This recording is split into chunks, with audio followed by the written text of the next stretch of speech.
اللہ کا پیارا نبی کعبے کا کعبہ نبی میرا. یہ بہن ہے، یہ ماں ہے، یہ بیٹی ہے، یہ بیوی ہے. یہ جو رشتے کے نام ہیں، یہ نام کہاں پر تھے اس سے پہلے؟ نبی علیہ السلام کی آمد سے پہلے کیا تھا؟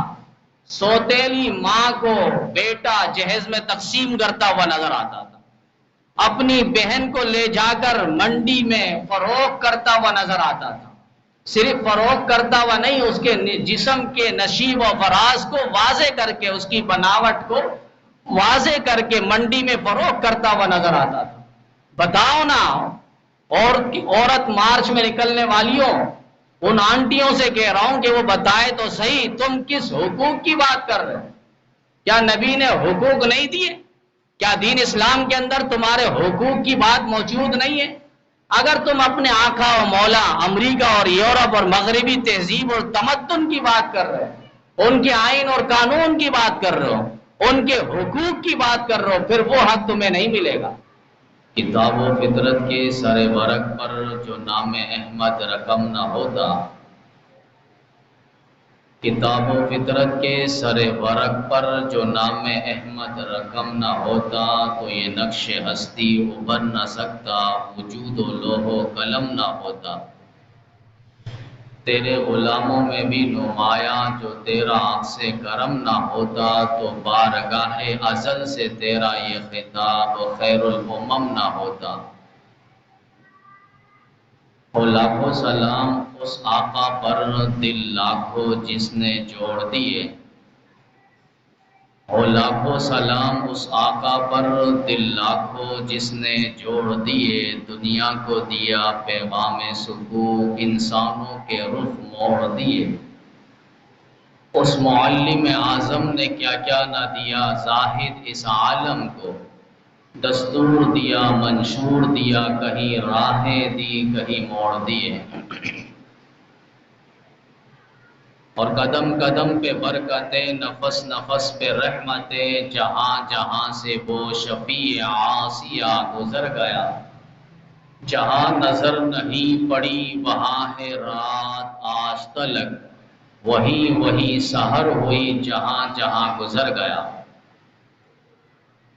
اور محمد کی غلامی دین حق کی شرط اول ہے، گر ہو اس میں خامی تو سب کچھ نامکمل ہے. کہ محمد سے وفا تو نے تو ہم تیرے ہیں، یہ جہاں چیز ہے کیا لوح و قلم تیرے ہیں. اللہم صلی علی سیدنا و مولانا محمد وعلی آل سیدنا و مولانا محمد وبارک وسلم. میرے واجب الاحترام قابل احترام دوستو، ساتھیو، بزرگوں، قرآن پاک کی جو آیت اور احادیث نبویہ میں سے جو حدیث پاک تلاوت کی گئی ہے، خداوند عالم کی بارگاہ میں دعا ہے کہ مالک کائنات، خالق ارض و سماوات، قرآن و سنت کے مطابق کہنے کی، قرآن و سنت کے مطابق عملی زندگی بسر کی توفیق عطا فرمائے.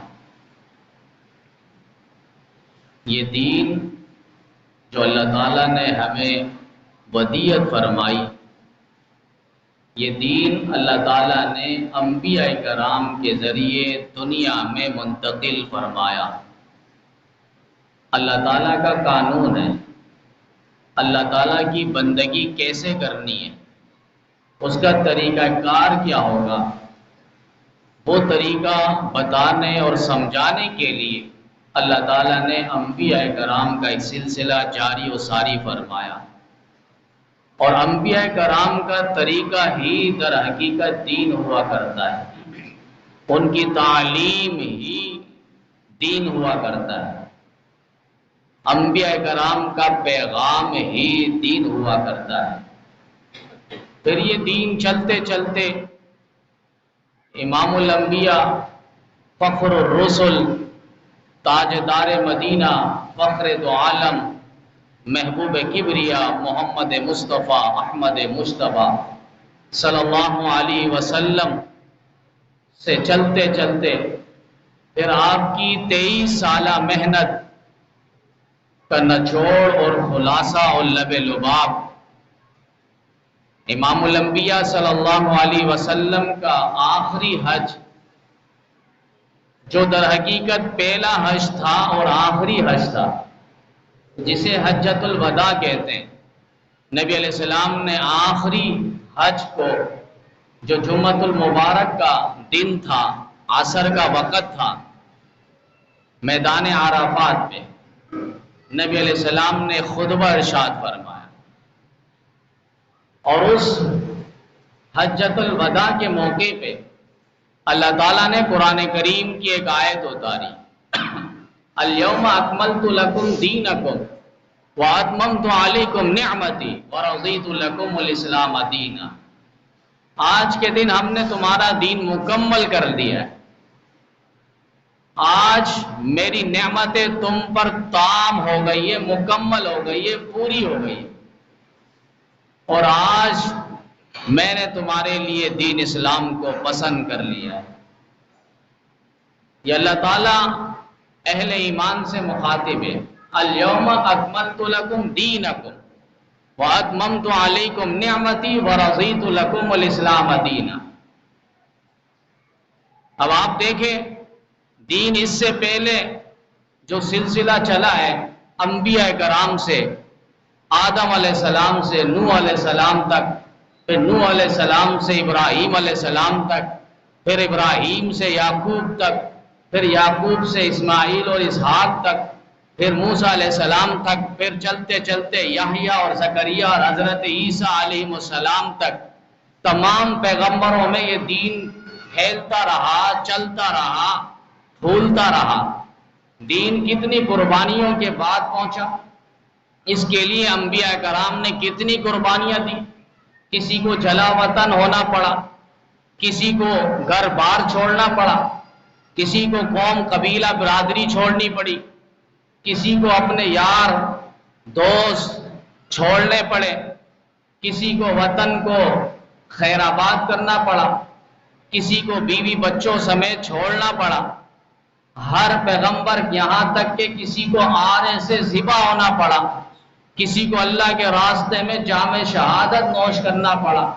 اتنی قربانیوں کے باوجود، اتنے ایثار اور خون بہانے کے بعد یہ دین چلتا رہا، لیکن اللہ تعالیٰ نے توریت میں یہ بات نہیں کہی کہ یہ دین اب مکمل ہو گیا، انجیل میں اللہ تعالیٰ نے یہ بات نہیں کہی کہ اب دین مکمل ہو گیا، زبور میں یہ بات نہیں لکھی کہ اب دین مکمل ہو گیا۔ یہ چلتے چلتے امام الانبیاء صلی اللہ علیہ وسلم تک دین پہنچا تو اللہ نے فرمایا الیوم اکملت لکم دینکم واتممت علیکم نعمتی ورضیت لکم الاسلام دینا، کہ لوگوں آج کا تمہارے اوپر تمہارا دین مکمل کر دیا گیا ہے۔ اب دین مکمل ہو رہا ہے۔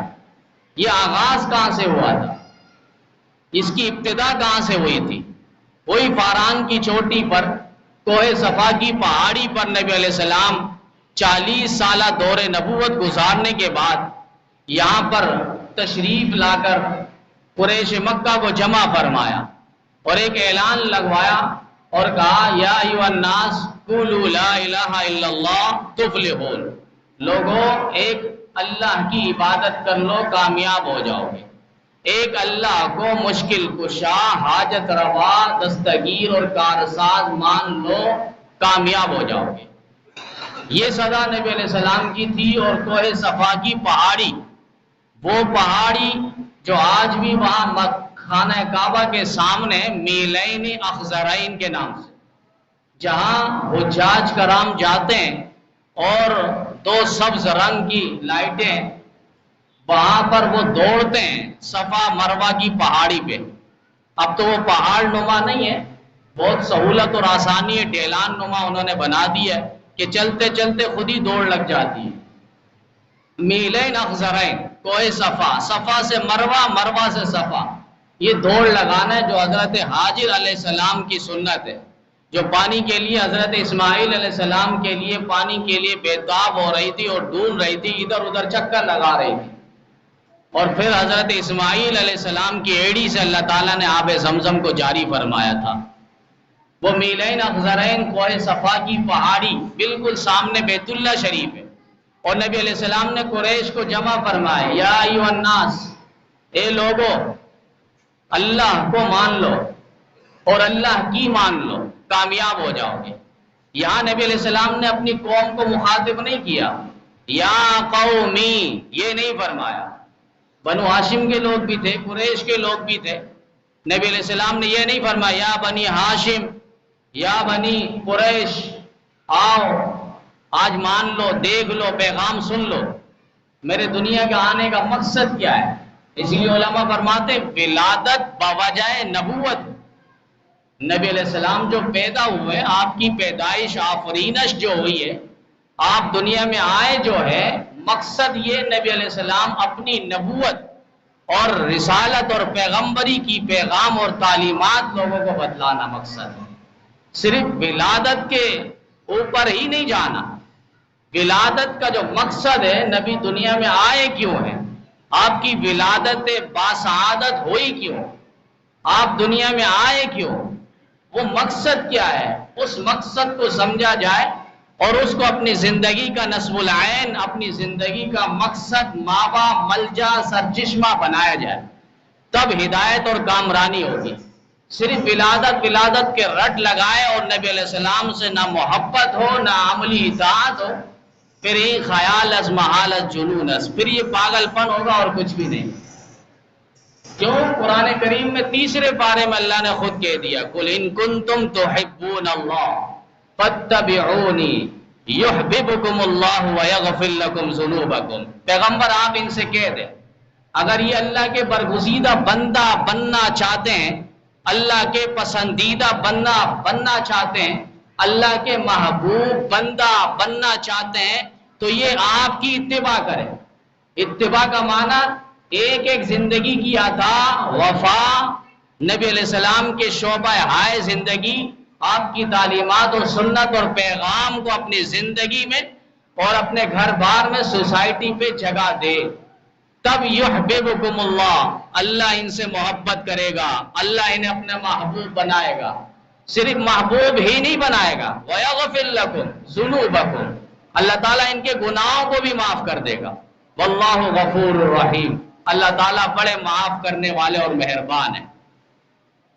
یہ نبی علیہ السلام کی ولادت بوجہ نبوت ہے، پیدائش ہو رہی ہے، مقصد نبوت کا اعلان کرنا ہے، مقصد اللہ کے پیغام کو پوری دنیا پہ نافذ کرنا ہے، مقصد اللہ کے دین کو پوری دنیا پہ غالب کرنا ہے، مقصد اللہ کی صدا، اللہ کی دعوت، اللہ کا پیغام پوری دنیا پہ عام کرنا ہے۔ یہی تو اللہ کہہ رہے ہیں وَالَّذِي أَرْسَلَ رَسُولَهُ بِالْهُدَى وَدِينِ الْحَقِّ لِيُظْهِرَهُ عَلَى الدِّينِ كُلِّهِ، وہ ذات جس نے آپ کو بھیجا، اے رسول، اللہ وہ ذات ہے جس نے آپ کو ہدایت کے ساتھ بھیجا، رہنمائی کے ساتھ، رہبر، رہنما اور مقتدا بنا کر بھیجا، دین حق دے کر، پیغام حق دے کر، سنت اور تعلیم دے کر آپ کو بھیجا ہے۔ مقصد کیا ہے؟ لِيُظْهِرَهُ عَلَى الدِّينِ كُلِّهِ، آپ کا دین سارے عالم پر غالب آ جائے، آپ کا دین تمام معبودان باطلہ پر غالب آ جائے، آپ کا مذہب تمام مذاہب باطلہ پر غالب آ جائے، صرف آپ کا دین کے ڈنکا پوری دنیا پہ بجے۔ اور پھر وہ اللہ تعالیٰ نے آپ کے یار جانثار صحابہ کرام سے کام لیا، تو اللہ تعالیٰ نے نبی علیہ السلام کو مبعوث فرمایا، آپ کی ولادت باسعادت ہوئی، پھر یہ اعلان ہوا، کوئی صفا پہ نبی علیہ السلام دعوت دے رہے ہیں، الیوم اکملت لکم دینکم، یہ اعلان اور صدا اللہ لگا رہے ہیں حجۃ الوداع کے موقع پہ، آج تمہارے اوپر تمہارا دین ہم نے مکمل کر دیا ہے، ہم نے دین اسلام کو تم پر پسند فرمایا ہے، دین اسلام کو اللہ نے منتخب اور چناؤ فرمایا۔ نبی علیہ السلام نے حجۃ الوداع کے موقع پہ ایک فصیح اور بلیغ خطبہ ارشاد فرمایا، فصیح اور بلیغ، دین مکمل ہو گیا ہے، اب اس میں کوئی اور بات رہتی نہیں ہے۔ ایک شخص آیا یہودی حضرت سلمان فارسی رضی اللہ تعالیٰ عنہ کے پاس، اور آ کر کہنے لگا یہ تمہارا نبی کیسا نبی ہے، یہ تو استنجا کا طریقہ بتاتا ہے، پیشاب پخانے کے طریقے بتاتا ہے، اور کوئی بات نہیں، یہی بات لے کے بیٹھا ہوا ہے۔ حضرت سلمان فارسی رضی اللہ تعالیٰ عنہ نے فرمایا کہ جی ہاں، ہمارا یہ وہ نبی ہے جو ہمیں استنجا کا طریقہ تک بتاتا ہے۔ بیت اللہ کے اندر اگر سنت کے خلاف داخل ہوئے بیت اللہ کے اندر تو آپ کو گناہ ملے گا، اور بیت الخلاء میں اگر سنت کے ساتھ داخل ہوئے تو آپ کو ثواب ملے گا۔ یہاں تک ہمارے نبی کی تعلیم ہے۔ وہاں بیٹھنا کیسا ہے، استنجا کے لیے، پیشاب پخانے کے لیے کتنے ڈھیلے استعمال کرنا ہے، دائیں ہاتھ کو استعمال نہیں کرنا، قبلے کی طرف رخ کر کے بیٹھنا نہیں ہے، یہ ساری باتیں، یہ ساری تعلیمات ہمارے نبی بتاتے ہیں۔ جانوروں کی طرح نہیں جانا، نہیں آنا، نہیں بیٹھنا، نہیں کرنا، یہ ہمارے نبی بتاتے ہیں۔ ہمارے نبی اور ہماری تعلیمات کے اندر اتنی ساری کچھ ہے، تمہارے اندر ہے کیا؟ تو یہ ایک سوال تھا، لیکن اسی انداز سے اس کو جواب دے دیا کہ ہمارے نبی یہ وہ نبی ہے جو ہمیں استنجا کا طریقہ تک بتاتے ہیں۔ حجۃ الوداع کا موقع ہے، نبی علیہ السلام، جمعۃ المبارک کا دن ہے، میدان عرفات ہے، عصر کا وقت ہے، نبی علیہ السلام نے ارشاد فرمایا واللہ لا ادری، اللہ کی قسم مجھے معلوم نہیں ہے، لعلی ما القاکم بعد یومی ھذا، آج کے بعد میں تمہارے درمیان رہوں گا یا نہیں رہوں گا مجھے معلوم نہیں ہے۔ ظاہر بات ہے پہلا حج ہے اور آخری حج ہے، اور حج ذی الحج کے مہینے میں، پھر اس کے بعد شوال کا مہینہ، شوال ہے، ذی قعدہ، ذی الحجہ، پھر محرم، صفر، ربیع الاول، محرم، صفر، ربیع الاول، یہ 2.5 مہینے تقریباً بنتے ہیں جو نبی علیہ السلام حیات رہے۔ ربیع الاول کے مہینے میں نبی علیہ السلام کا انتقال پرملال ہوا۔ تاریخی کتابوں میں جو مورخین نے لکھا ہے اس کی انشاءاللہ اگلے جمعے بات ہوگی کہ نبی علیہ السلام کی ولادت کس تاریخ کو ہوئی اور وفات کس تاریخ کو ہوئی ہے، اور ہم کیا کر رہے ہیں، ہمیں کرنا کیا چاہیے، یہ ساری باتیں انشاءاللہ اگلے جمعے ہوگی۔ تو نبی علیہ السلام حجۃ الوداع کے موقع پہ فرما رہے ہیں واللہ لا ادری، خدا کی قسم مجھے معلوم نہیں ہے، لعلی ما القاکم بعد یوم ھذا، آج کے بعد میں تمہارے درمیان زندہ رہوں گا یا نہیں رہوں گا۔ اور نبی علیہ السلام نے پھر حجۃ الوداع کے موقع پہ ایک بلیغ اور فصیح خطبہ ارشاد فرمایا، جس کا ایک الگ ہی عنوان، ٹاپک اور موضوع ہے، جس پر کئی جمعے بیان ہو سکتا ہے، اس کو کسی موقع پہ انشاءاللہ رکھیں گے۔ نبی علیہ السلام نے آخری جملہ فرمایا صحابہ کرام سے، اور فرمایا حل بلغت الرسالہ، کیا میں نے تم تک پیغام پہنچا دیا ہے؟ صحابہ کرام رضوان اللہ تعالی علیہم اجمعین 1,44,000 کے قریب صحابہ تھے۔ جب نبی علیہ السلام حج کے لیے جا رہے تھے، ایک نے اعلان کر دیا تھا جہاں جہاں تک آواز پہنچ رہی ہے وہ سن لے، نبی علیہ السلام حج کے لیے تشریف لے کر جا رہے ہیں، لہذا جسے بھی جانا ہے تو وہ فوراً تشریف لے کر آئے۔ اب یہ آواز ظاہر بات ہے صحابہ کے کانوں تک پہنچے اور صحابہ آئے نا، یہ ہو ہی نہیں سکتا۔ جن جن تک آواز پہنچی وہ 1,44,000 صحابہ کرام نبی علیہ السلام کے ساتھ بیت اللہ اور وہاں کے مضافات پہ نکل پڑے۔ نبی علیہ السلام نے صحابہ کرام کا چہرہ دیکھا، خوشی آ رہی ہے کہ ایک میرے تربیت یافتہ، جانثار، حبیدار، پیروکار، وفادار صحابہ کرام بھی آ رہے ہیں۔ اتنا شوق اور ذوق کے ساتھ محبت کی نگاہ نبی علیہ السلام کے رخ انور پر وہ پڑ رہی ہے۔ اب یہاں نبی علیہ السلام نے فرمایا حل بلغت الرسالہ، کیا میں نے تم تک اللہ کا پیغام، اللہ کی دعوت پہنچا دیے؟ سب نے ایک زبان ہو کر کہا قد بلغت الرسالہ وادیت الامانہ ونصحت الامہ وکشفت الغمہ، آپ نے صرف پیغام پہنچایا ہی نہیں، پیغام پہنچانے کا آپ نے حق ادا کر دیا۔ اللہ کی امانت آپ نے ہم تک پہنچا دیے، اور آپ نے اس امت کو بہترین نصیحت کے ساتھ آگاہ فرمایا، اور سارے غم، ساری پریشانیاں، ساری خفا آپ نے دور کر دی۔ اب کوئی چیز مخفی نہیں رہی، ہر چیز ہم پر واضح ہو چکی ہے۔ یہ نبی علیہ السلام نے ہر چیز، ہر پیغام ہم تک پہنچا دیا ہے۔ دین کامل اور مکمل ہو گیا ہے، ہمارے پاس ہر حقوق پہنچ گئے، ہر تعلیم پہنچ گئی۔ ماں باپ کے حقوق کیا ہے نبی علیہ السلام بتلا کر چلے گئے، پڑوسیوں کے حقوق کیا ہے نبی علیہ السلام بتلا دیے، یتیمیوں کے حقوق کیا ہے نبی علیہ السلام بتا چکے ہیں، اولاد کی تربیت کیسے کرنی ہے نبی علیہ السلام بتا چکے ہیں. اس دین اسلام کے اندر سارے حقوق اور آداب ہیں. اب عورتیں لانگ مارچ کر رہی ہوتی ہے کہ بھائی ہمارے کو حقوق ملے. کون سے حقوق ملے؟ پہلی بات تو اس کی وضاحت کریں. کون سے کس حقوق کی بات کر رہا ہوں؟ سب سے بڑے اس دنیا پہ تمہارے حقوق کے محافظ اگر ہے تو واقع نامدار سید الانس والجنات محبوب کبریا محمد مصطفیٰ صلی اللہ علیہ وسلم کی ذات عالی ہے. انہوں نے جتنا محافظ عورتوں کی ہے، جتنا حقوق کی بات عورتوں کی نبی علیہ السلام نے کی ہے، اتنا حق کی بات کسی مذہب اور مسلک کے اندر موجود نہیں ہے. یہ بہن ہے، یہ ماں ہے، یہ بیٹی ہے، یہ بیوی ہے. یہ جو رشتے کے نام ہیں، یہ نام کہاں پر تھے اس سے پہلے؟ نبی علیہ السلام کی آمد سے پہلے کیا تھا؟ سوتیلی ماں کو بیٹا جہیز میں تقسیم کرتا ہوا نظر آتا تھا. اپنی بہن کو لے جا کر منڈی میں فروخت کرتا ہوا نظر آتا تھا. صرف فروخت کرتا ہوا نہیں، اس کے جسم کے نشیب و فراز کو واضح کر کے، اس کی بناوٹ کو واضح کر کے منڈی میں فروخت کرتا ہوا نظر آتا تھا.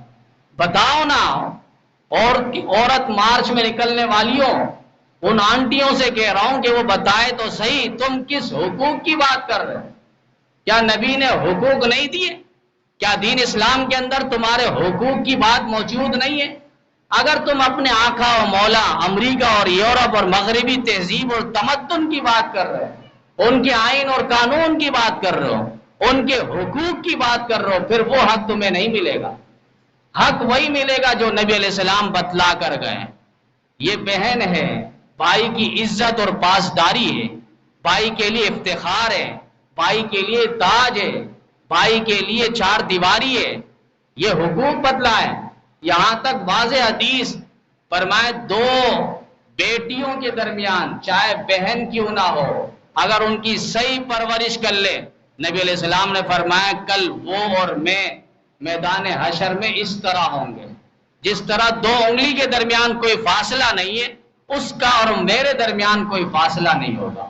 کتنی قربت نبی علیہ السلام سے اسے مل رہی ہے کہ جو اپنی بہن کی صحیح تربیت کرے، ان کے ساتھ اچھا سلوک کرے، اچھا برتاؤ کرے، بیٹیوں کے ساتھ اچھا برتاؤ کرے، ان کی تعلیم کا صحیح بندوبست کرے.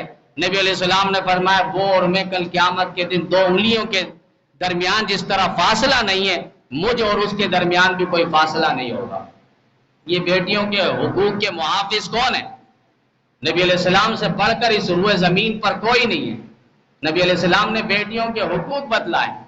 آج تو ہم بیٹی ہونے پر چہرہ گھما دیتے ہیں، غصے کا اظہار کرتے ہیں، ناک چڑھا دیتے ہیں، باہر نہیں نکلتے. ایسا نہ ہو کوئی مبارکباد دے دے، بیٹی ہوئی ہے، اب یہ پریشان ہو رہا ہے، اس کے چہرے میں بل آ رہا ہے.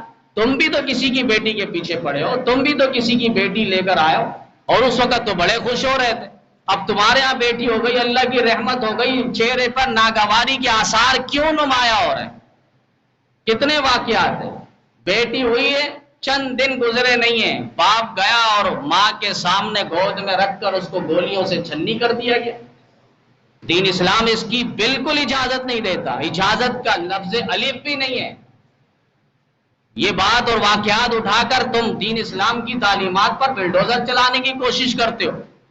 کوئی اجازت نہیں ہے. جو قانون اسے سزا دے ہم اس سزا کو مانتے ہیں. یہ دین اسلام کے اندر اس کی بالکل گنجائش نہیں ہے. کتنے واقعات ہیں کہ بیٹیوں کو دیکھنے کو تیار نہیں ہے. یہاں امام الانبیاء صلی اللہ علیہ وسلم کتنا حق دے رہے ہیں حضرت فاطمہ کو، ذرا آپ دیکھیں نا. نبی علیہ السلام خود تشریف لے کر جا رہے ہیں بیٹی حضرت فاطمہ خاتون جنت کے پاس، اور جیسی بعض روایت میں ترمذی میں لکھا ہے کہ حضرت فاطمہ آتی تو نبی علیہ السلام استقبال میں کھڑے ہو جاتے. قام الیہا فقبلہا فاجلسہا عندہ. نبی علیہ السلام حضرت فاطمہ کے پاس کھڑے ہو جاتے اور ان کا ماتھا چومتے، اور نبی علیہ السلام حضرت فاطمہ تو زہرا رضی اللہ تعالیٰ عنہ کو اپنے پاس بٹھاتے. اب آپ دیکھیں کتنی محبت ہے. پھر نبی علیہ السلام جب حضرت فاطمہ کے پاس تشریف لے کر جاتے، حضرت فاطمہ قامت الیہ، نبی علیہ السلام کے لیے استقبال میں کھڑی ہو جاتی.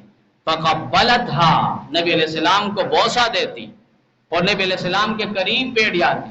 یہ محبت ہے باپ بیٹیوں میں. اور کیوں نہ ہو حضرت فاطمہ میں، حضرت خدیجہ الکبریٰ رضی اللہ تعالیٰ عنہا اور امام الانبیاء صلی اللہ علیہ وسلم کا خون ان کے رگوں میں دوڑ رہا ہے. یہ بیٹیوں کے محافظ، عورتوں کے محافظ امام الانبیاء صلی اللہ علیہ وسلم سے بڑھ کے اور کوئی نہیں ہے. بیویوں کے حقوق جتنے نبی علیہ السلام نے بتلائے کسی نے نہیں بتلائے.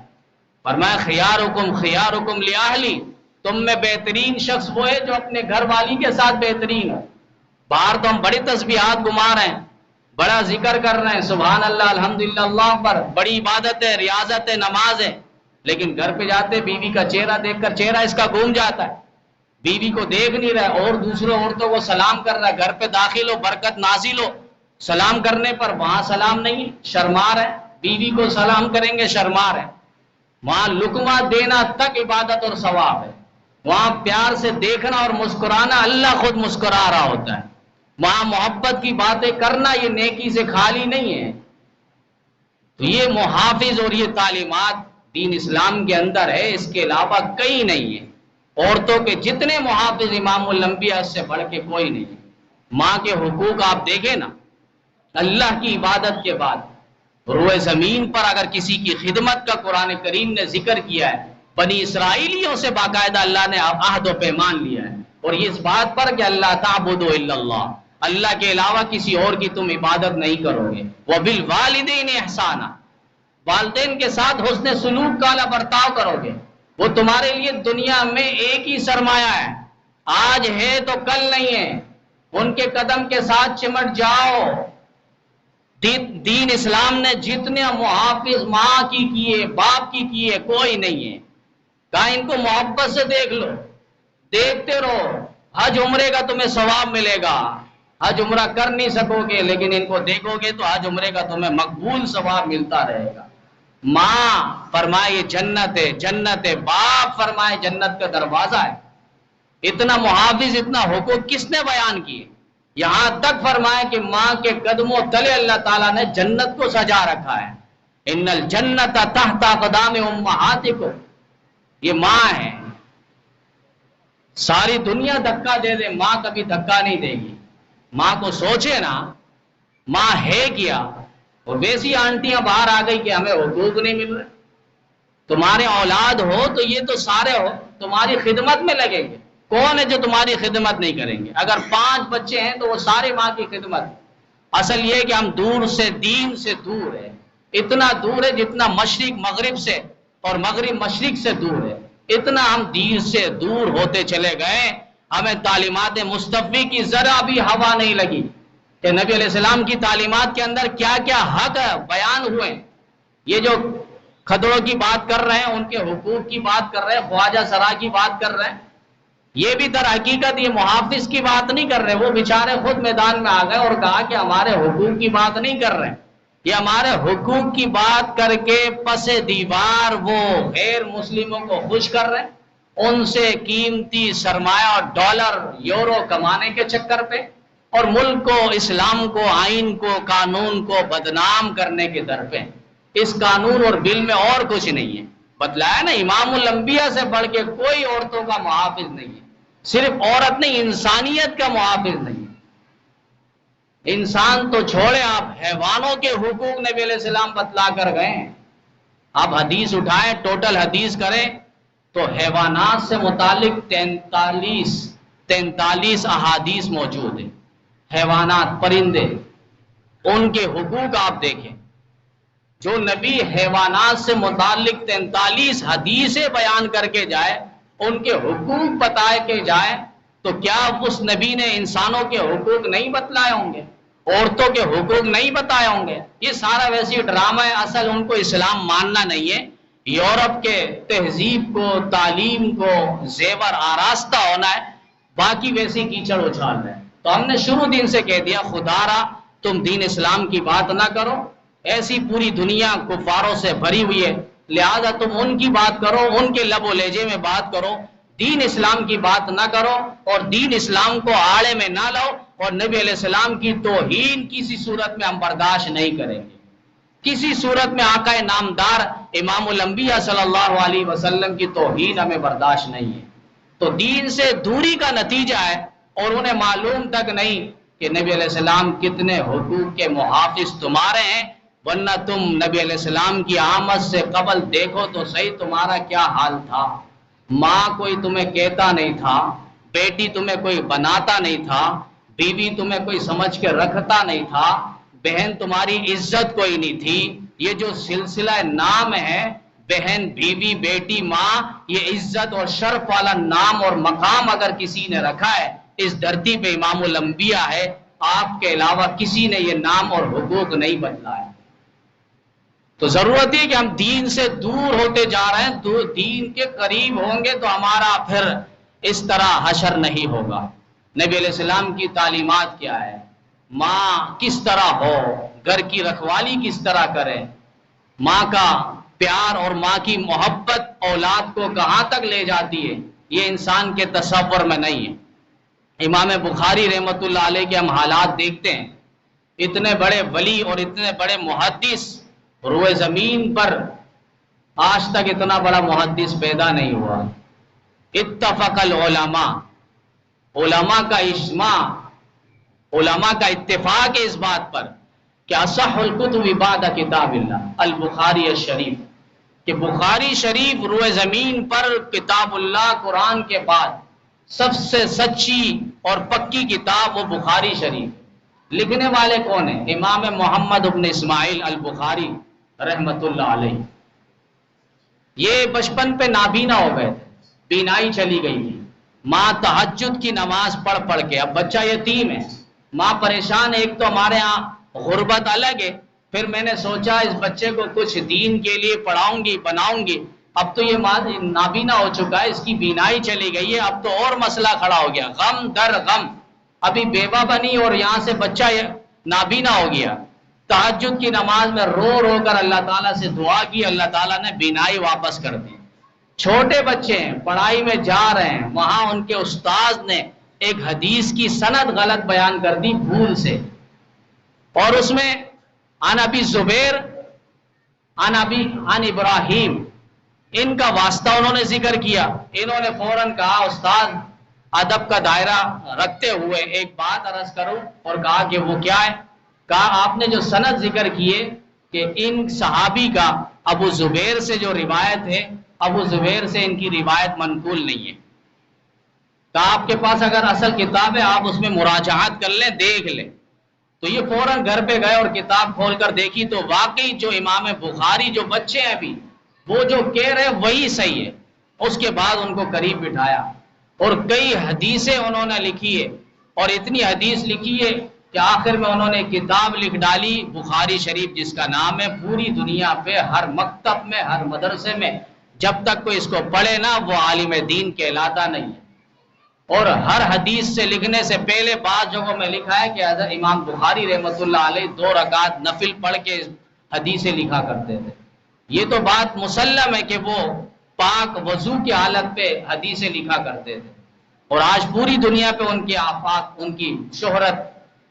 حضرت مولانا پیر ذوالفقار نقشبندی صاحب فرما رہے تھے کہ میں روس کے دورے پہ گیا تو میں بخارا اور سمرقند میں گیا، وہاں کے بڑے بڑے مفتیان تھے، مجھے وہاں دورہ کروا رہے تھے۔ میں ایک مسجد کے مضافات پہ کچھ قبور تھے، وہاں مجھے انہوں نے لے گیا، میں قبروں کی زیارت کرنے لگا۔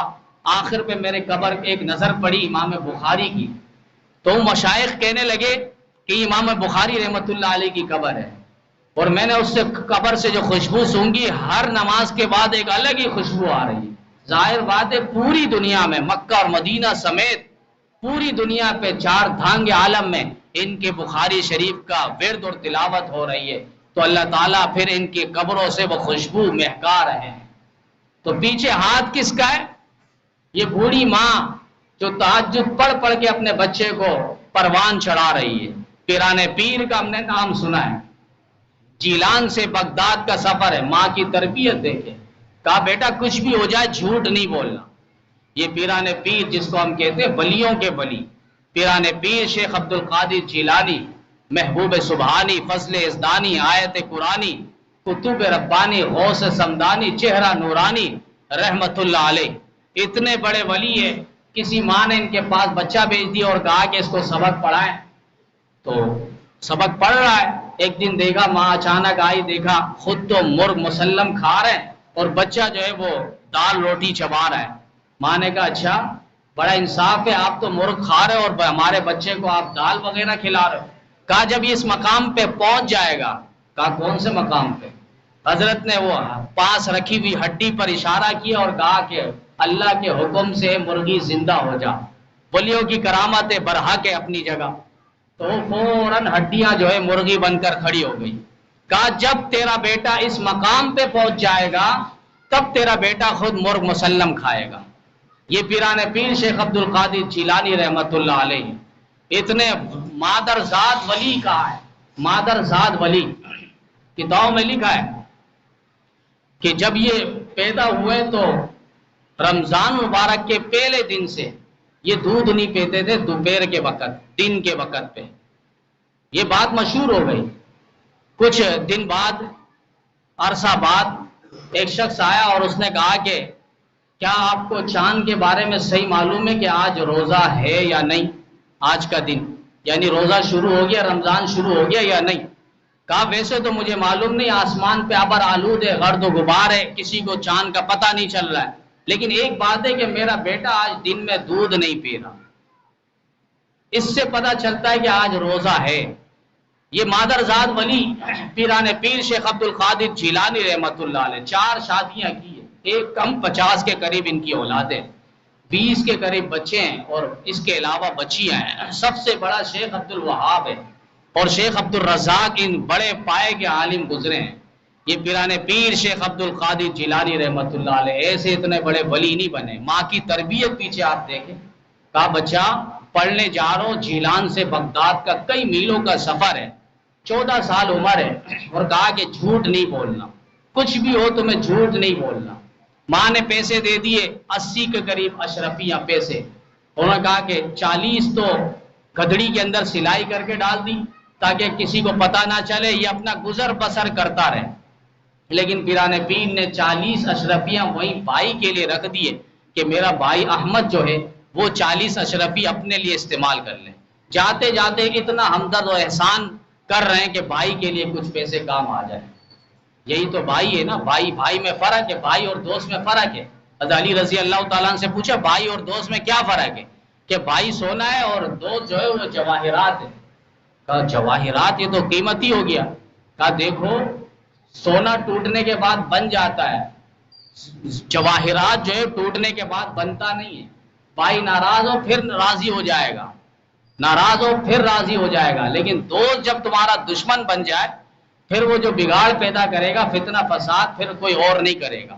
یہ بھائی اور دوست میں فرق ہے۔ تو یہاں پیران پیر شیخ عبد القادر جیلانی رحمت اللہ علیہ جا رہے ہیں، راستے میں بدقسمتی سے ڈاکوؤں نے حملہ کیا، پورے قافلے کو لوٹا، اور ان کے پاس بھی آئے، تلاشی لی لیکن کچھ بھی نہیں ہے۔ تو پوچھ لیا تمہارے پاس کچھ ہے؟ کہا ہے۔ کیا ہے؟ 40 اشرفیہ۔ انہوں نے سمجھا ہمارا یہ مذاق کر رہا ہے، انسلٹ کر رہا ہے، فوراً ان کو اٹھا کے بڑے سردار احمد الفی کے پاس لے گئے، جو ڈاکوؤں کے بڑے سردار کا نام تھا۔ اب ان کو کہا، انہوں نے کہا کہ میرے پاس پیسے ہیں۔ تو ڈاکوؤں کے سردار بھی پریشان ہو، تمہارا تو ہم نے تلاشی لے لی ہے لیکن پیسے تو تمہارے پاس نہیں ہیں۔ تو اس کے بعد پیران پیر نے اپنی گدڑی نکالی اور اس کے اندر سے ادھیڑتے رہے سلائی کو، اور 40 اشرفی نکال کر اس کے سامنے رکھ دیے۔ ڈاکو نے کہا کہ یہ تو تمہارے پاس ایسی جگہ پہ چھپا ہوا تھا کہ ہم نکالے بغیر نکالے کیا، جتنا بھی کوشش کرے 40 اشرفی نکلے گی نہیں۔ انہوں نے کہا کہ اصل میں ماں نے کہا تھا جاتے ہوئے کہ بچہ جھوٹ نہیں بولنا، جو بھی ہو سچ سچ بول دینا۔ تو میں نے سچ کا دامن سامنے رکھا اور جو اشرفیاں تھی میں نے آپ کے سامنے پیش کر دیا، جھوٹ نہیں بولا۔ تو ڈاکو پر اتنا اثر ہوا پیران پیر کا وہ جملہ، تو انہوں نے کہا کہ جب تم ماں کے اتنے وفادار ہو، عہد و پیمان کو تم ماننے والے ہو، اور ہم نے بھی تو اللہ سے ایک عہد و پیمان کیا تھا، الست بربکم قالوا بلا، اللہ نے وعدہ لیا تھا کہ میں تمہارا رب نہیں ہوں۔ تو سب نے کہا تھا ہم نے کہ اللہ کیوں نہیں، آپ ہی تو ہمارے رب ہیں۔